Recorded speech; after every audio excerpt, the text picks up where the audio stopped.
আসসালামু আলাইকুম। সম্প্রতি সময়ে জামাতকে নিয়ে একটি ভিডিও করেছিলাম আমার ইউটিউব চ্যানেলে।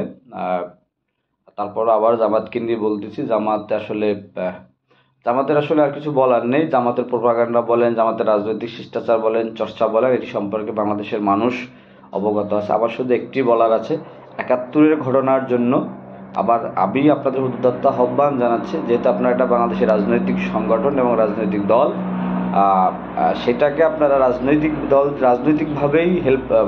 রাজনৈতিকভাবেই চর্চা করেন।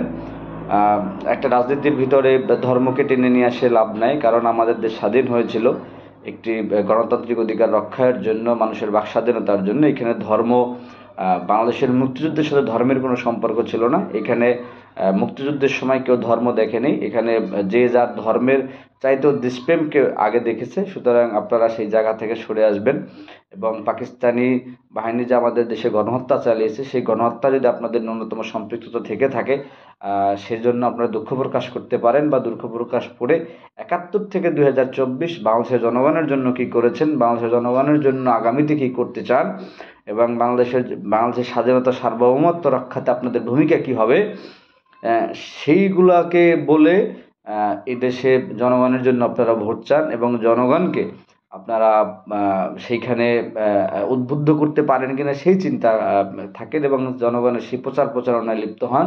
বাট আপনারা যেই ধর্মভিত্তিক রাজনীতির অবস্থা সৃষ্টি করতে চান এবং ধর্ম দিয়েই যে মানুষকে আকৃষ্ট করার চেষ্টা করতে চান, এবং স্বাধীনতা যুদ্ধকে নিয়ে মুক্তিযুদ্ধকে যখন আপনার ধর্মের সাথে কনফ্লিক্ট করে দিচ্ছেন, এটা যা দেশের জন্য, জাতির জন্য খুব খারাপ হবে। সুতরাং আপনাদের প্রতি উদাত্ত আহ্বান থাকবে, আপনারা দেশ এবং জাতি এবং জাতির বাংলাদেশের স্বাধীনতা সার্বভৌমত্ব রক্ষায় এবং ৭১ থেকে ২০২৪ বা ২৫ পর্যন্ত দেশের এবং দেশের মানুষের প্রতি আপনাদের যে দায়বদ্ধতা, আপনারা কী করেছেন, দেশের মানুষের জন্য কী করেছেন, আগামীতে দেশের স্বাধীনতা সার্বভৌমত্ব রক্ষা আপনাদের ভূমিকা কী হবে, এবং আপনারা কী কমিটমেন্ট করবেন জনগণের কাছ থেকে, সেই কমিটমেন্টগুলো করে জনগণের কাছে যাওয়ার চেষ্টা করেন।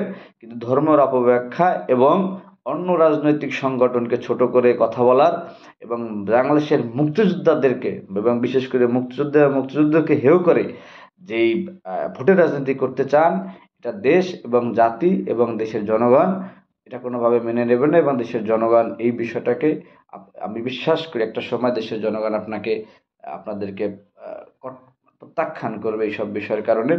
সুতরাং আপনারা সুষ্ঠুতার রাজনীতিতে ফিরে আসুন, দেশের রাজনীতি নিয়ে চিন্তা করেন এবং দেশের রাজনৈতিক অবস্থান, নিজেদের অবস্থান পরিষ্কার করে দেশের জনগণের জন্য কিছু করার চেষ্টা করবেন, এই প্রত্যাশা রাখি। আল্লাহ হাফেজ। আসসালামু আলাইকুম।